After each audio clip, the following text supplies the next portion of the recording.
there's so much content online these days about what a man, quote unquote, should do or should not do, whether that be to get a date, to get sex, to get married, to find the love of his life, all that. Um, and given the fact that the content I'm making is focused on the aspiring family man, right? It's a man uh, looking to find a partner to build with on a long-term basis, or a man who's already in a family setting, right? So it made me think about, given that, and given the fact that this company exists, the question then becomes, what's the fundamental problem? Right? How do we get to these places where it's useful for a guy to get some external help, right?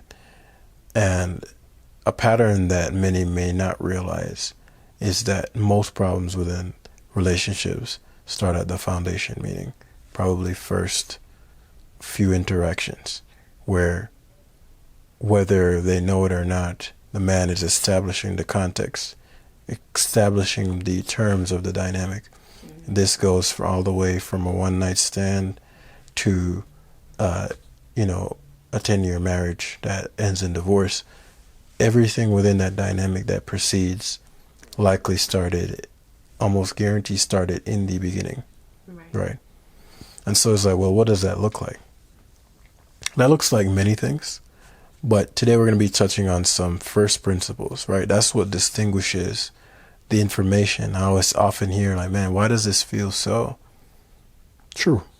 And that's because typically when people are talking about, hey, to get a woman, you need to have a blue nose or a red shirt, or you need to, all kinds of what are called tactics, right?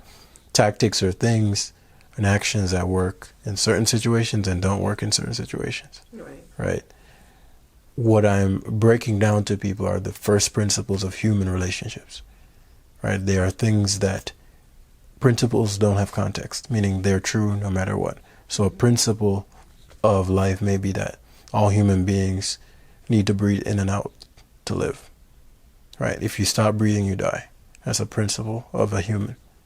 It's not contextual. It doesn't matter where you live. It doesn't matter what your culture is. It doesn't matter what anybody's opinion is. This is so.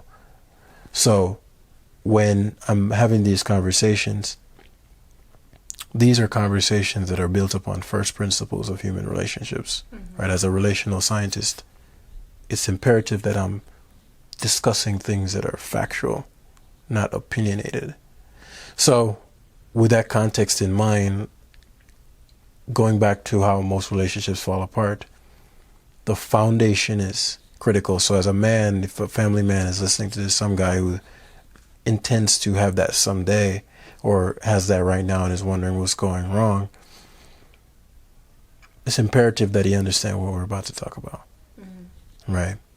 So in the beginning of a relationship, there's an exchange, right? One party shows up and says, hey, I have these things to offer you. The other party shows up and says, hey, I have these things to offer you. Do we have alignment here? Yeah, sounds good. Let's do it, right? And so now they start moving through life considering each other, not just considering themselves. If you're only considering yourself all the time, you don't have a relationship, right? So as a father, as a mother, as whatever, right, that person is in some sense having to consider their children before they make every move, whether they actually choose to consider them or not. We talked about in the last video about accountability. They are accountable for the consequences of them ignoring the child or not considering their partner or not. Their moves affect other people, and if it affects other people, there are going to be consequences to that, right, if they make the wrong move. So when you get into a union in a relationship, let's say a romantic relationship, man and woman, now your actions affect each other as you move through life, right? Not every single thing, right? If I eat a banana, you could argue, does it affect you? I guess on some level you get healthier, and the healthier you are, the better you are for the relationship. The worse health you are, the worse you are for the other person. So in some sense, it still does have an impact. And so a relationship is supposed to be intended to make it enhance the other person's experience as they move through life. When people use the word toxic relationships, what they're saying is that as I'm moving through life with this person, my life's getting worse. Yeah.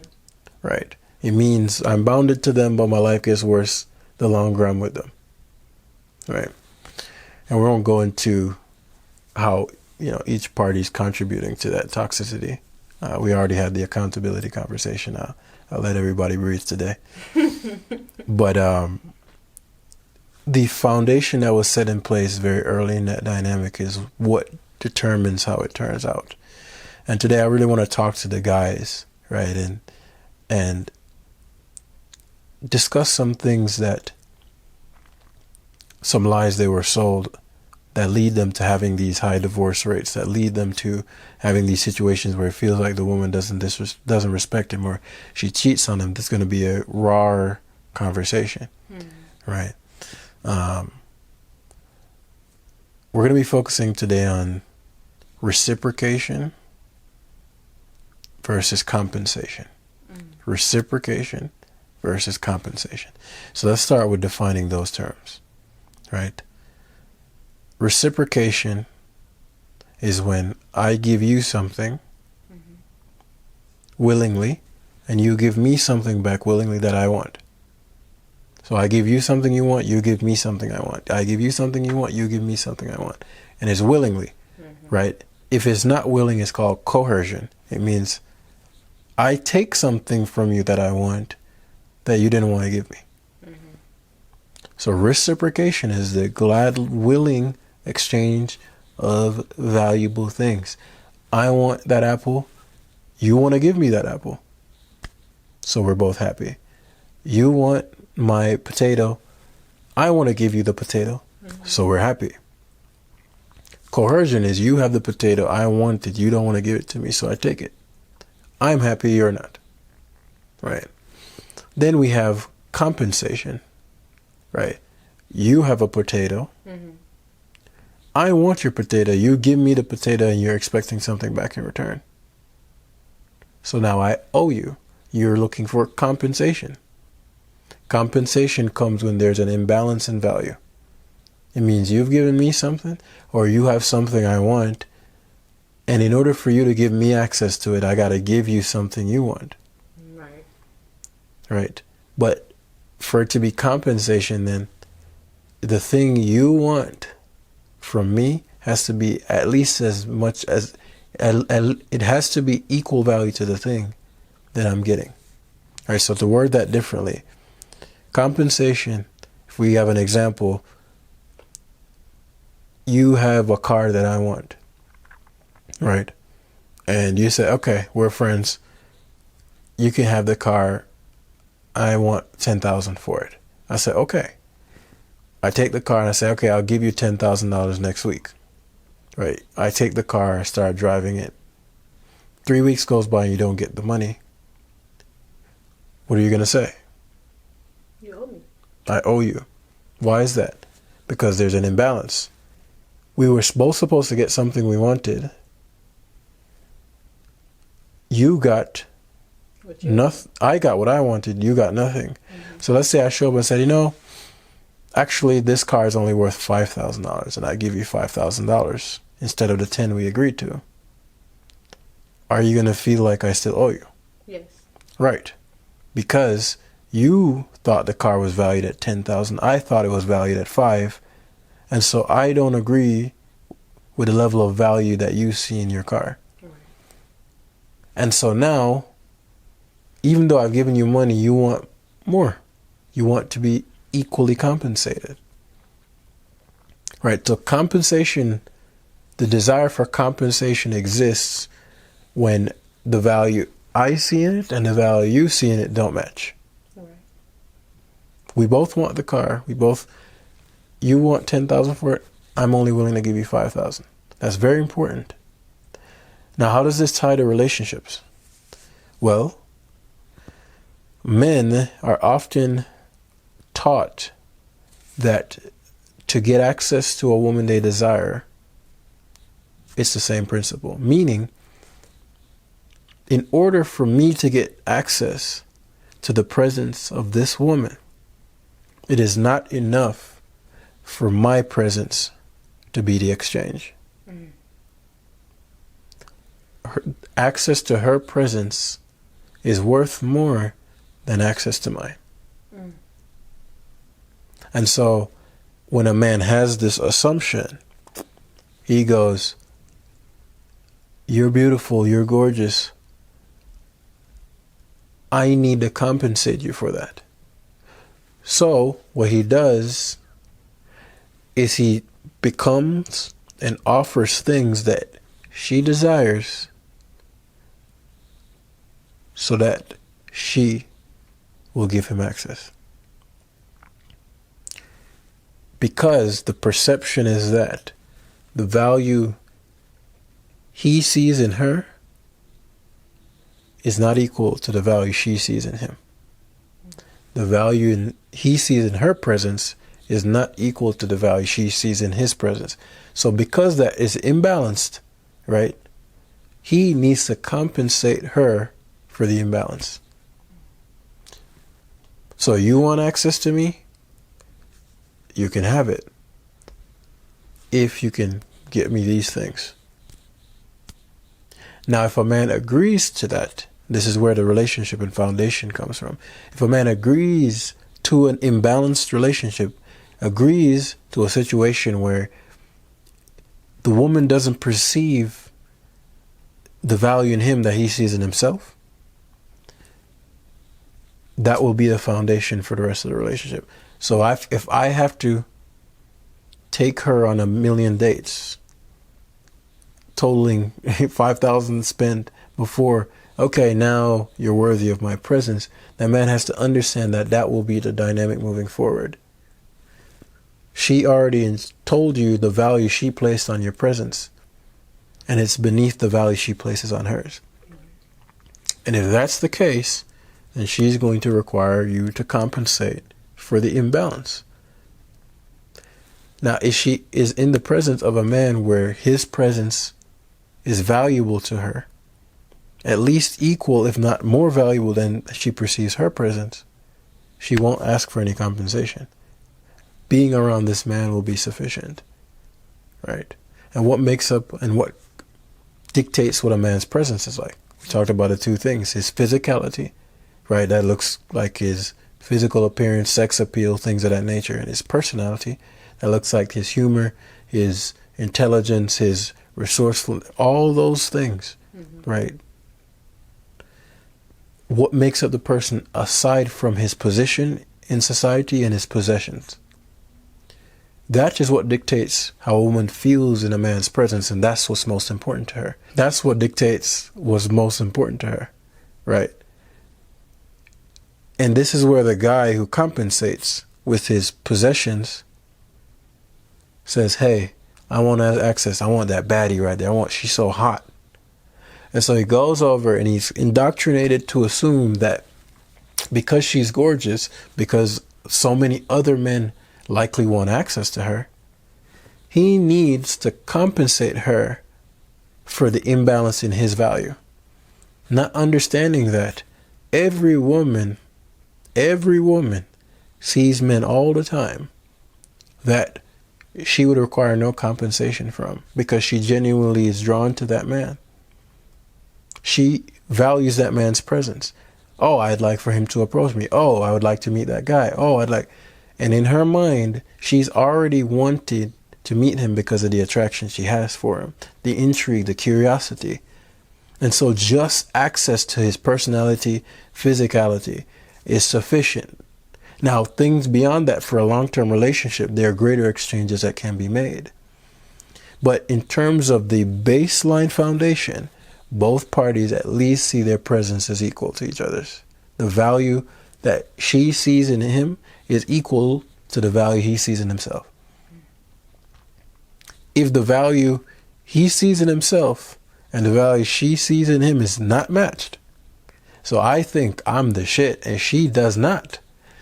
For him to keep pursuing her and for her to go along with it, she's going to require compensation. And that's fair.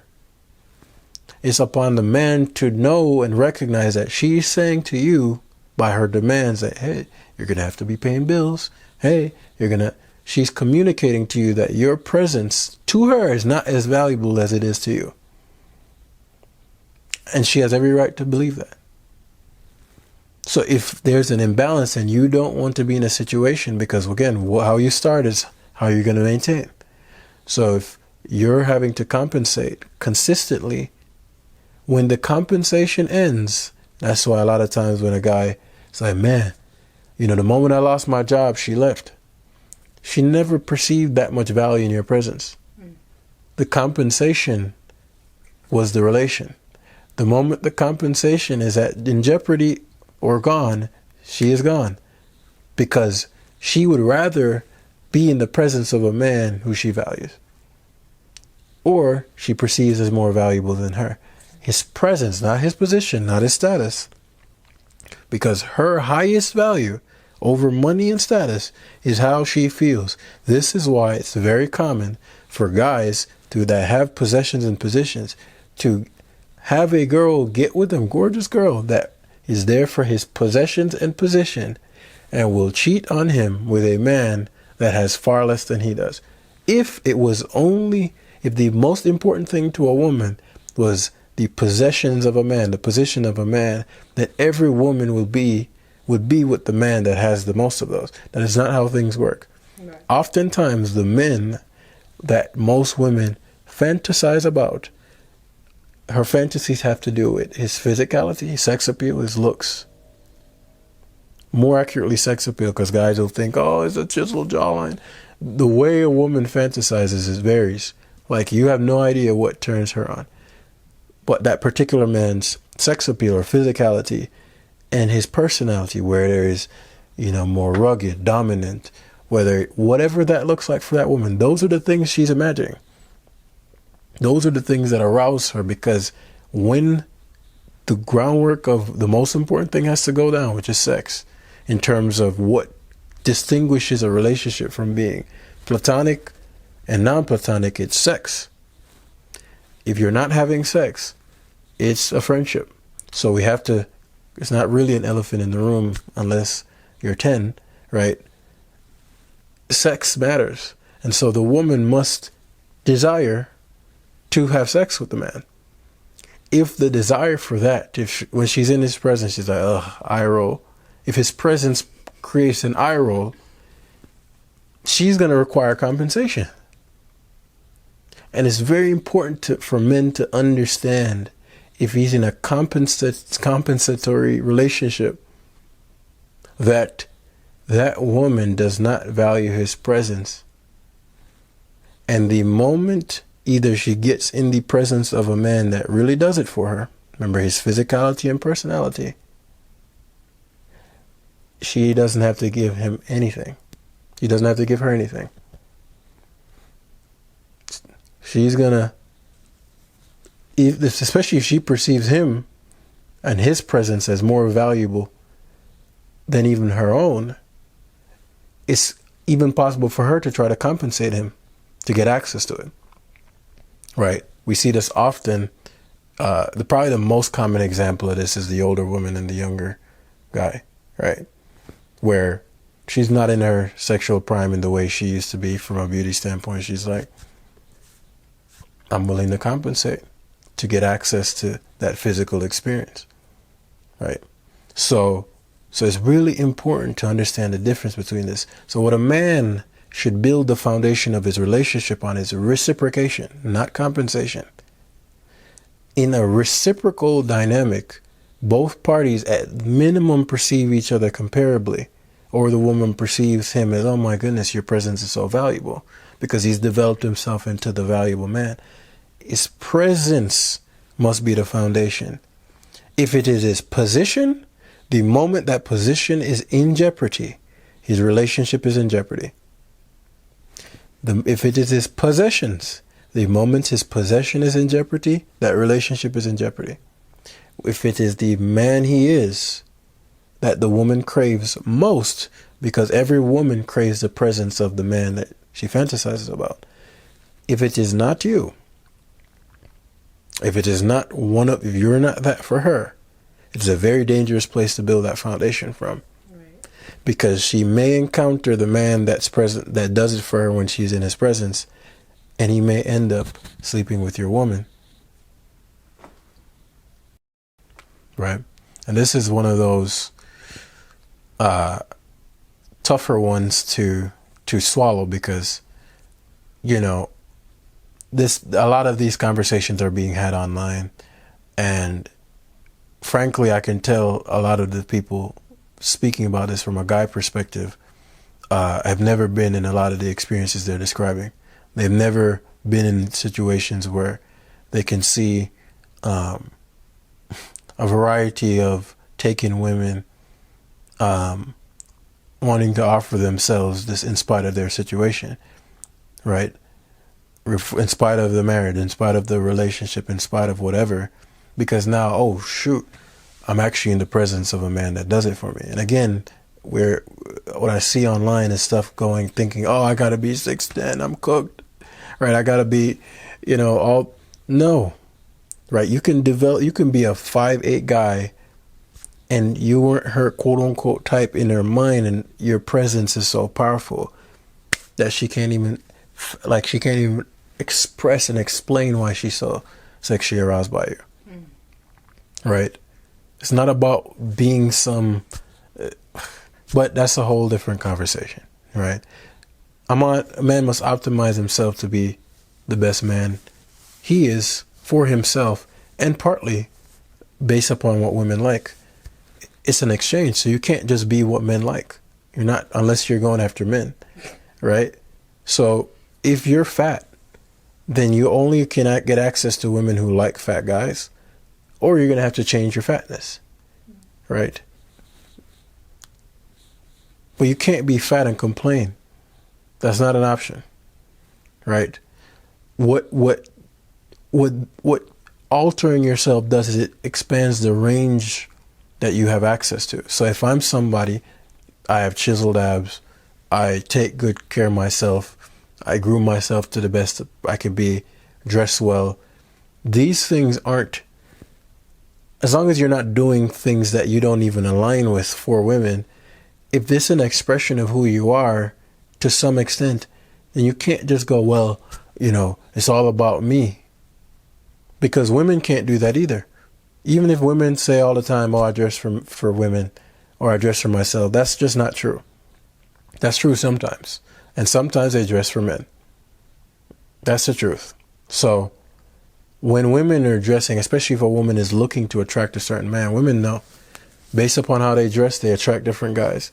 Based on how they do their hair, based on the outfit they're wearing. Are they wearing something tight? Are they wearing something? They know they're going to attract certain men, and it's going to be different based upon what they're wearing, how they're expressing their feminine in that moment. So if they're in a space where they're looking to, they're going to go places and look a certain way to draw certain men to them, right? So if they're going to acknowledge and they're going to express that, hey, if I want a man, I got to also show up in a way that the man that I want likes. Right. And vice versa, right? This delusional, I can be in a cocoon, unless, again, you can do that and somebody will be into that if you're willing to go through enough people, right? And put yourself in enough spaces. Or you can be a unicorn situation. But this idea that I don't have to do anything or change anything about myself and I should just be 400 pounds and have the personality of a corn, right?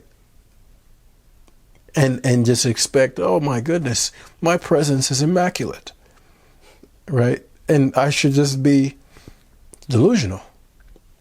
But you also shouldn't change yourself fundamentally to attract a woman. Right. Right? That's another form of compensation. Right? I'm going to become anything that is required for you to accept me. Yeah. So it's like a balance. It is. It's more on the authenticity, right? That's that's the foundation of being unapologetically yourself. right? But considering, hey, you may only shower once a week. You need to change that if you intend to be in a relationship, right? As a woman, hey, I like to, like to go out and party every night, but you want a man that is living a certain lifestyle, getting access to certain resources where he can't party every night, then I'm not going to, sorry, I can't party every night, right? So it's understanding where we're at and going, okay, I got to reciprocate here. I also have to give the other person what they want. Reciprocation is the foundation. And then from that place, you can build upon, okay, well, what does it look like in terms of the resources? What does it look like in terms of my position? But if the foundation is based upon your position and your possessions, and your present doesn't mean jack shit to that woman, or she looks down and like, ugh, not really my speed, but he has money. Not really my speed, but, you know, he's the whatever of whatever. He's a lawyer. And this gets a lot of guys mad, but when she's in the presence of a man that is not a lawyer and is broke, but has the personality and physicality that does it for her, be very afraid. So how can a man discern, like how would a man know Mm-hmm. if he is that for a woman? Well, the key is to understand what your world is to begin with. So let's say I'm into video games, or I'm into nature.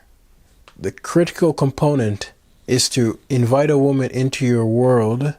Invite. So oftentimes what happens is, oh, I want this girl to like me so badly, so I think I may need to take her to a 5-star restaurant. I don't actually want to go to a 5-star restaurant. That is not my lifestyle. But for her to like me, I might need to compensate for this imbalance. I see. I need to, my presence will not make her agree to come see me or meet me anywhere or come wherever I'm trying to go or come into my world. My presence and my current reality is not sufficient. So I need to compensate by doing something I don't want to do, but she wants to do. Right. It is not aligned. But if you want to make sure or check to see if a woman is aligned with you, right, values your presence the way you value yours, or value hers rather, then you invite her into the man that you already are. So if you like to go on hikes, right, or if you do go out and you want to, because the point of a date truly is to evaluate whether or not you're compatible, not to impress anybody.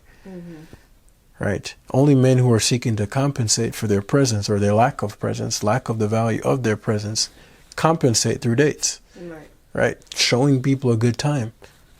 If you have a good time, awesome, because I'm a good time. But if you don't have a good time, but I'm being authentically myself, that's not my fault. Right. Then maybe we're not compatible, and that's fine. That was the purpose of the date. The point of a date is not for me to show up and be fake. Right? And a woman isn't supposed to show up and be phony.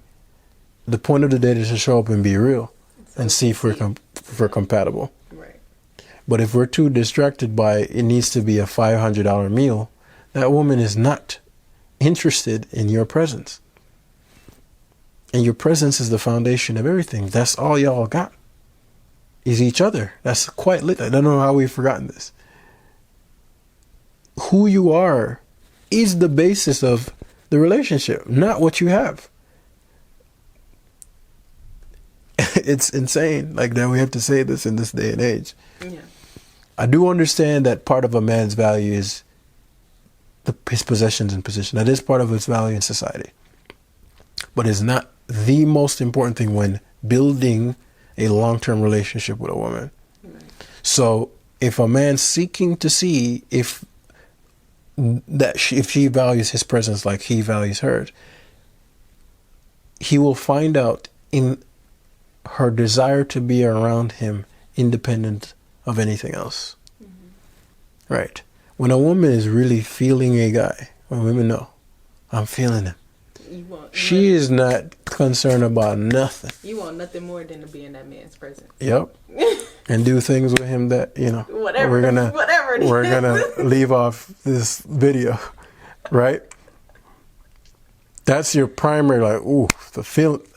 And so no matter what the woman looks like, no matter what the presentation is, every woman feels that for a man. Mm-hmm.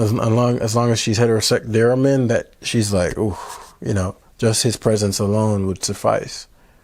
And there are men that she does not feel that for, but they want access to her presence. So she's like, okay, we can work that out. I just need this from you. Mm-hmm. And the guy can't be mad at the woman for not seeing the value in his presence. She has every right to do that. Right. But you have every right to go, well, I don't want an imbalanced dynamic. So if you wouldn't have done that willingly, then you won't do it because she asked. Right. You say, maybe this isn't for me.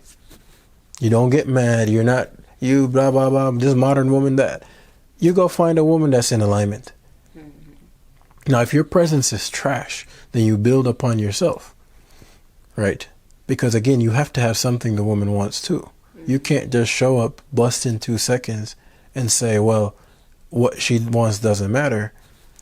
If she leaves, that's partly your fault. And vice versa, a woman can't just show up. It's irrelevant what the man wants. It's about me. That's not a relationship either. Both parties have to reciprocate. Mm-hmm. Both parties have to show up knowing that they're going to be reciprocating for the thing to last long term. Mm-hmm. But the foundation must be built upon the valuing of the presence. And so for a woman's side, if a woman was looking for a long-term dynamic, the thing that keeps a man in a long-term dynamic is her personality part of her presence, not her physical. A man will have sex, will want access to her physically, but he will not stay unless the personality is aligned. Unless that man perceives himself below you and just feels like whatever he gets is whatever he'll take. And if you're a woman, you don't want that man. Exactly. So if we're talking about the men a woman actually want, it's not the physicality part of her presence that matters. It's the personality part long term. The physicality part matters in the short term sexual exchange. Right. Right. You will get some D. But if that's not an alignment, when that gets old, and I'm sure many women have experienced this, so it's very critical to understand. Right, a man's desire to access you physically means nothing about what he wants from you long term if that personality alignment is not there.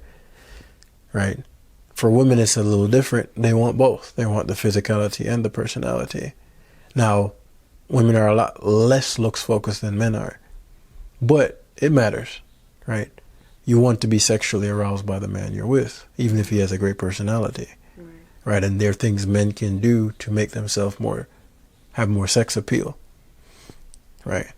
But that has to be critical on a foundational level. What are your values? Are we in alignment?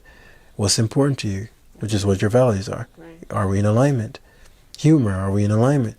What is the vision together? And so as a man is inviting a woman, if a man wants to know whether or not a woman values his presence and not merely his possessions and his position, he invites her into his world in a simplistic way. No extravagant trip on the first date spending $50,000. Right? Even if the woman valued your presence equally, that act signals to that woman that you don't see yourself the way she sees you, and she's going to follow your lead. She's going to know, whoa, I know you can't do this for every person. If you do this on every first date, you're insane, for one. So if you don't do this for every first date and you're doing it for me, this is a massive, massive compensation. So you're telling me that you perceive me here and you perceive yourself here. So, okay, well, I can't hold you to any standard that you don't hold yourself to. That's not my job. So she's going to follow your lead. You're going to get what you're going to get. But if you understand the value of your presence, you're never going to try to compensate. If it's you invite a woman to your, hey, I like to go to the park. If it's as simple as that, let's take a walk together and get to know each other. If she's like, I don't go to parks, then it's out of alignment. Right. Why in God's name are you going to change what you want to do to now you're going to the Cheesecake Factory and you don't even eat cheesecake. You're lactose intolerant. Now you're compensating for the lack of value she has for the man that you actually are. So now you're playing a part. You're playing a role. You're doing whatever, all for the sweet access to her. Now, if you just want some short-term whatever, you know, do whatever you think you need to do. That's on you. But if you're trying to build with somebody ideally for the rest of your life, have children, you cannot lead with compensation. You're teaching that woman that you don't value yourself. You're teaching that woman that the value you place on her is nowhere near the value you place on yourself. Nowhere near. And if she's telling you she requires compensation for her presence, she's telling you that the value she places on you is nowhere near the value you place on you. And why would you want to build with someone that perceives you as below them? It just doesn't make sense. Right. Vice versa. A woman should not be wanting a man that perceives her as just some beneath him entity. Right? The value has to be seen. And it has to be high in order for that thing to last long term. Mm-hmm. Right? And ideally, a woman will prefer a man that she perceives as even slightly more valuable than herself. His presence, what he has to offer, how he's bringing and teaching and educating. Every women know they love when a man teaches them things. They love when a man expands their mind, right? But a man can't expand her mind if he's never expanded himself. Mm-hmm. Right? He can't unless he's expanded himself or he's willing to constantly go in a state of expansion. And then the access to women increases because you're so valuable, but you've been taught that your value comes from your possession and your positions. And so guys pursue this high value man stuff, acquiring possessions, acquiring positions, right? The Instagram, the money, and goes, all these women are, yes, they are. But understand that your presence has almost nothing to do with that equation. And it's going to be very hard for you to discern who's there for your actual presence and who's there for what you can do for her and your resources. Because you lead by telling her in your offerings, your compensations, that her presence is more valuable than yours. And how we know this? Because you don't ask her for anything but her presence.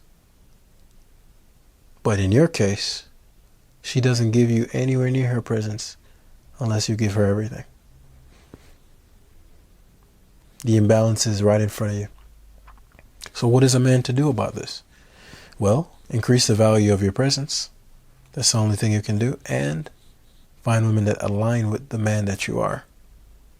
So you got to love the man you are. Or you're going to have to become somebody you're not to keep her.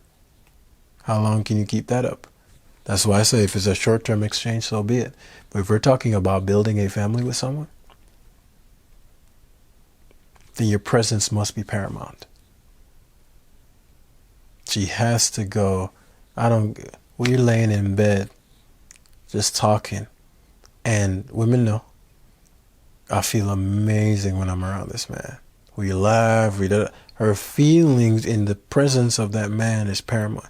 And when she's with a man with a possession and position and his resources are why she's there, when she's in his presence, it's like, he's cool. She doesn't talk to her girlfriends with any real excitement. Right? And then boom, a guy or two that really does it for her approaches her. And you find something in her phone. And this isn't okay. I'm not justifying this. It shouldn't be this way, but it's important that you guys have a level of understanding and not set yourself up for an embarrassing situation, frankly. Right? And many men end up doing paternity tests and it's not theirs, or why? And this isn't the only reason a woman cheats, but it is one of the things that you can hedge against, right?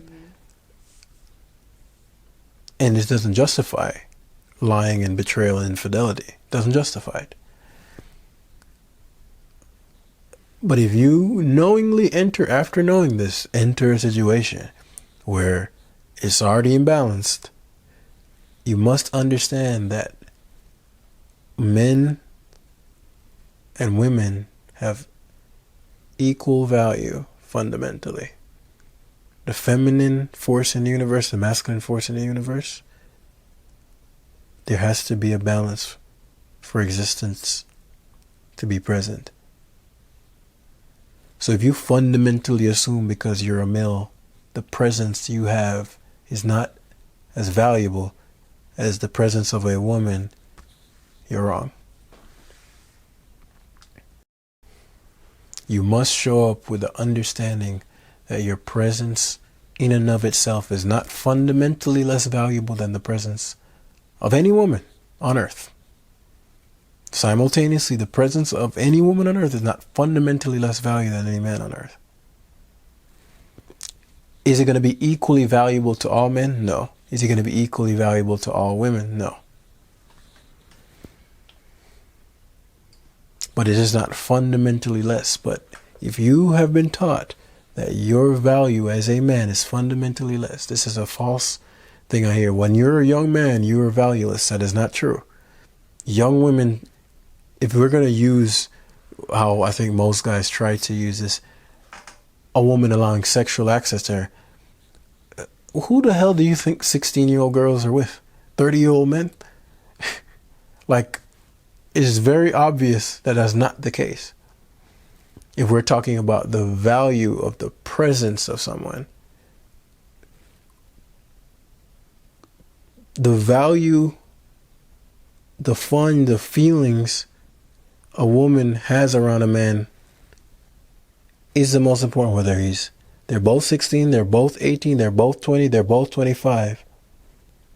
So guys aren't going around feeling valueless until they get the yacht, thinking when they get the yacht, then they can get access to the kind of woman they desire. No, she'll give you access to her in exchange while she's secretly with the man she really wants to be with. And I promise you, he doesn't have a yacht. I promise you, he doesn't have a yacht. He may have 4 or 5 other girls too. And she knows. And you're here thinking you need to get a yacht before you can feel enough or feel that your presence has any value, where there's a guy who has $20 to his name and have 10 women at the same time that all know about each other and share him, while she won't even stay in your presence unless you're giving her $5,000 a week. Like, we have to wake up. And this is, again, a real rare conversation. But in order for a man to build a family, he must select wisely. He must select wisely. And so let's get out of this mindset. If you're building your possession and your positions, that's for you. That is for you. Now, is the woman that you're with, does she have the option to benefit from that? Yes. But no woman is entitled to your positions or your possession. No one is entitled to your possessions. Mm-hmm. So guys got to stop acting like they're getting bullied out here by women. No woman is taking your money, bro. Unless you have alimony or child support, then you're on a whole different, But, whole different. Hey, but, in all seriousness, a beautiful woman that you approach isn't bullying you, man. You're giving her what she's asking for. Right? And if you didn't want to do it and you did it, that's your fault. Man, I didn't want to go to that restaurant, and then she told me she doesn't want to date me, and it was only for blah, blah, blah, blah, blah. That's on you. If you didn't want to go to the restaurant, or if you just wanted sex in exchange for the dinner, you should have told her that. Man, I can't tell her that. Why? That's what you wanted. You want to be a liar? You're a coward? Tell her what it is, and she's in alignment with you if that's what it's about. But don't be crying about it because you did something and there was an implied exchange and you didn't get what you wanted, and now it's on the woman. You, as the man, have the opportunity to lead and tell her what you are looking for. If she's in alignment, she'll agree. If she's not in alignment, she won't. You have to be okay with that. You got to be okay with that. She does not owe you her access to her presence either. Or her. Well, no, that's what they really mean by presence. Right? I'm just keeping it up. I'm trying my best not to, let my sailor mouth go crazy on you. Yeah. And I'm doing pretty good. I think so. You're doing great.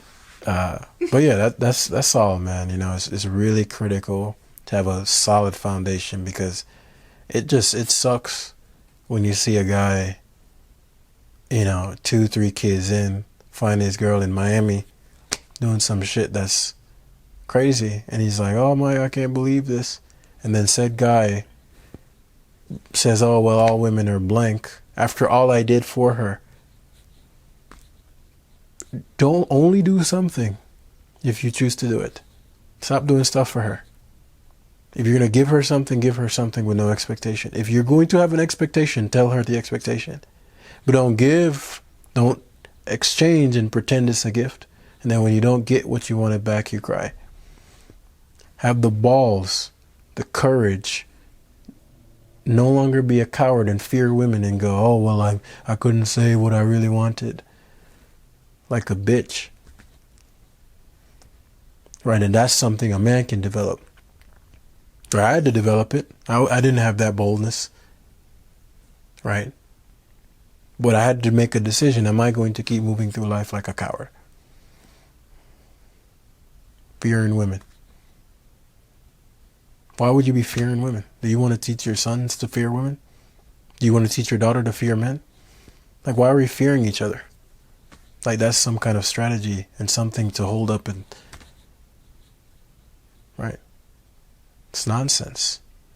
So if you fear women, you feel like, I can't say that, I can't. You're not trying to be disrespectful or mean-spirited. Just tell the truth. If she's not in alignment and says, I no thank you, then okay. Right? But lying, being deceptive, all that stuff, you're planting seeds for something sinister. You're planting seeds for something on the back end of that you're not going to like. And again, this is real talk. This is a more raw conversation. But we're here to tell the truth. So if she's requiring compensation to be in her presence, she does not value you the way you value you. And if you choose to build a relationship based upon you compensating for her lack of interest in you, understand that you will need to compensate in the way you did in the beginning for the rest of that relationship. And the moment you can't compensate, whether it be with your money, whether it be with your status, whether it be with your position, whether it be with whatever she can get, that relationship is over. And even sometimes while the relationship continues, remember, the most valuable thing is how she feels in a man's presence when she's thinking about a long-term relationship. Right? So if she can have that as well, she will. And it might not be with you. It might be your pool boy. Right?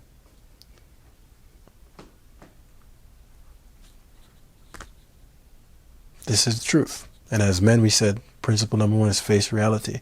This does not make women bad. Because guys cheat all the time. So let's not even play that game. This isn't about infidelity as if women infidelity and men don't cheat. Men lie and cheat all the time. But it's important to get a solid foundation of the family built again. Let's not BS ourselves here. Or you're in for a rude awakening. You're going to be one of those guys crying on the internet. And I don't want you to be any of the guys crying on the internet. Right? The goal of this company is to rebuild a family one man at a time. But you must have the understanding of the truth. So, with that, I'm going to leave y'all with that. And it is what it is. Peace.